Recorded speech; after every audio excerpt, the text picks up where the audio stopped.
जी कहती थी इंद्रलोक स्वर्ग में है। स्वर्ग यही है। ये बैठक मामूली नहीं है, गंगाधर महाराज की है। महाराज गंगाधर राव की एक बड़ी सी मसनद है, जिस पर पहले उनके पिता शिवराम भाऊ नेवालकर विराजे थे। अब हमारे महाराज गंगाधर आसन ग्रहण करते हैं।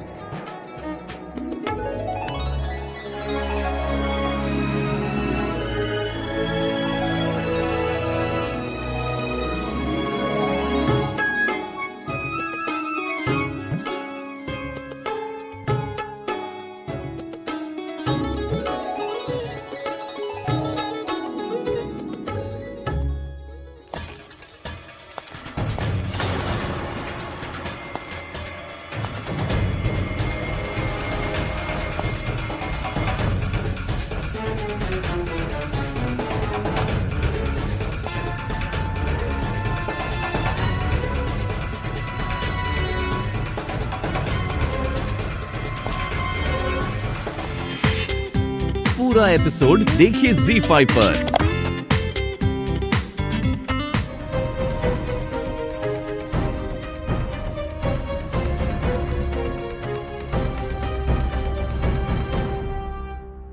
महाराज, संबलपुर के नरेश के देहांत के साथ साथ ये भी समाचार आया है कि अंग्रेजों की कई बटालियन फौरन संबलपुर की ओर कूच कर गई। परंतु महाराज, ये अंग्रेज ऐसा कैसे कर सकते हैं?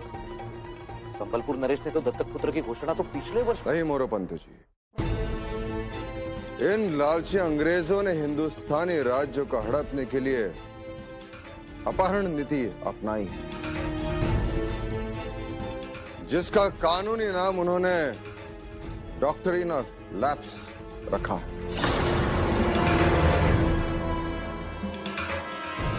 इसी के सहारे वो हिंदुस्तान का परिदृश्य बदल देना चाहते हैं। इसका अर्थ तो ये हुआ कि सातारा और जयपुर के साथ संबलपुर का भविष्य भी खतरे में।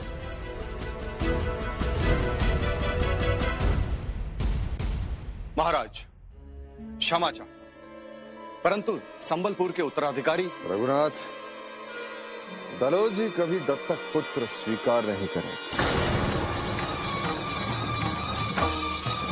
महाराज, महारानी लक्ष्मीबाई के द्वारा जिस प्रकार झांसी से उनको भगाने पर विवश किया गया है, उसी तरह हर राजा को संगठित होना पड़े, अन्यथा हम सदा के लिए इनके गुलाम बनकर रह जाएंगे। इस तरह तो ये लोग बिठुर को भी।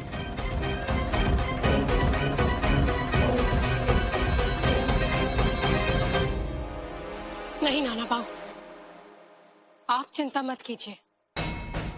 अब हर हिंदुस्तानी ने जागना आरंभ कर दिया है। इन अंग्रेजों के विरुद्ध हर दिल में अब क्रांति की बारूद बिछ चुकी है।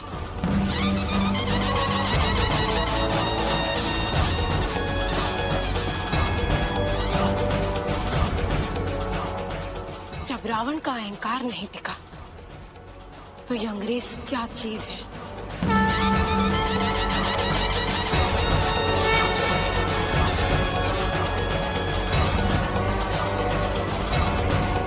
पुत्र को मान्यता कैसे नहीं दी जाएगी नाना भाव? उन्हें ये मान्यता देनी ही पड़ेगी। पुरखों से चली आ रही जिन परंपराओं रीति रिवाजों को हम मानते आए हैं, उन्हें हम मानते रहेंगे।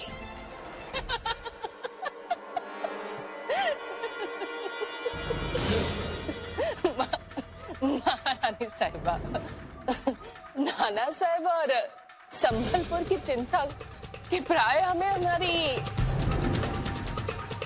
झांसी की चिंता करनी चाहिए।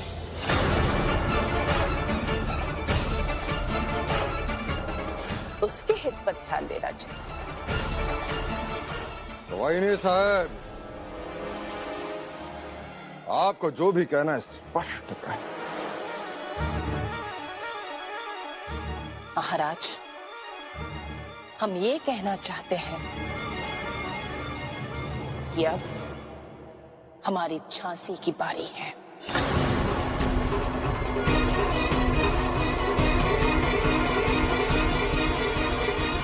क्षमा कीजिए महाराज, हमारी स्पष्ट बातें आपको अवश्य बुरी लग सकती है, परंतु सत्य यही है।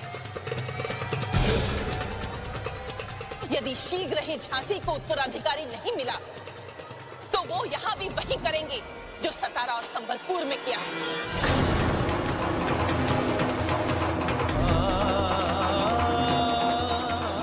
और सत्य तो यही है कि महारानी गर्भवती शायद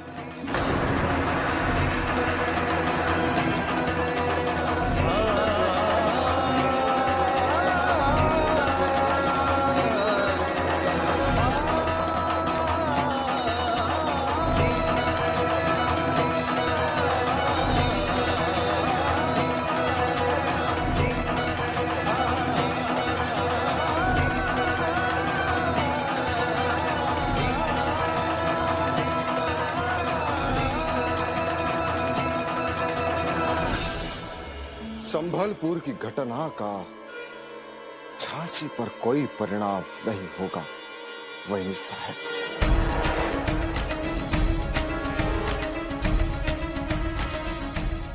रघुनाथ महाराज, फोर्ट विलियम्स से आए पॉलिटिकल एजेंट मिस्टर एलिस को हमारा संदेश भिजवाइए कि हम उनसे शीघ्र मिलना चाहते हैं। तब तक के लिए दरबार स्थगित किया जाता।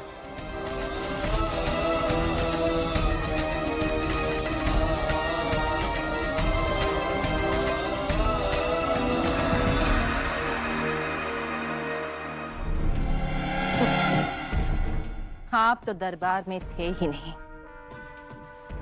जिस समय हमने ये कहा कि झांसी को उत्तराधिकारी की आवश्यकता है।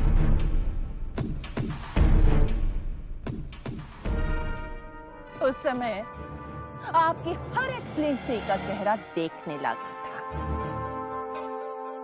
मानो हमने कोई बात नहीं कही बल्कि सीधा उनके हृदय पर तीर चलाया।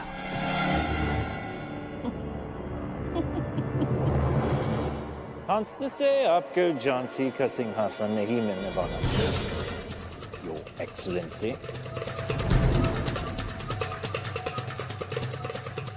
नेल्सन साहब, हम आप पर नहीं हंस रहे हैं। आपका और मेरा लक्ष्य एक ही है नेल्सन साहब, और इस लक्ष्य को प्राप्त करने के लिए हमारे पास एक कारगर उपाय है। क्या? इस बार हम महारानी लक्ष्मीबाई को इस तरह से चोट पहुंचाएंगे कि उसके अंदर की औरत चिलचिलाएगी। क्या करेंगे? एक औरत जब दूसरी औरत की शत्रु बन जाती है ना, तब वो उसे न जीने देती है न मरने।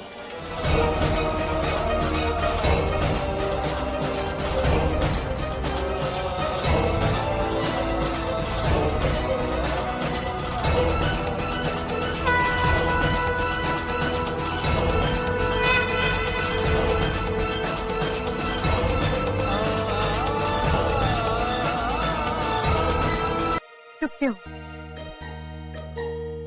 हमने पूछा कौन हो तुम?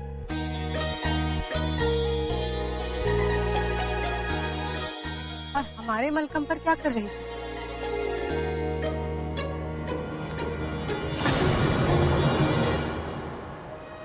हे भगवान, क्षमा कर दीजिए रानी साहबा, क्षमा कर दीजिए।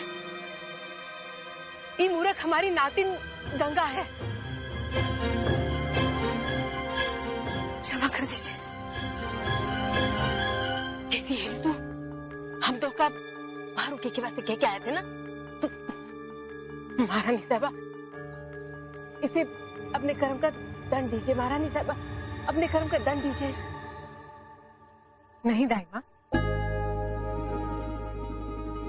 जिज्ञासा तो बुद्धिमता की निशानी है। ये तो हम नहीं जानी, बस इतना जानी कि आपका नाम लई लई की जियत है। देवी की तरह पूजा करे थे आपके दर्शन के इतना उत्सुक है कि पूछे मत। पूरा एपिसोड देखिए ZEE5 पर।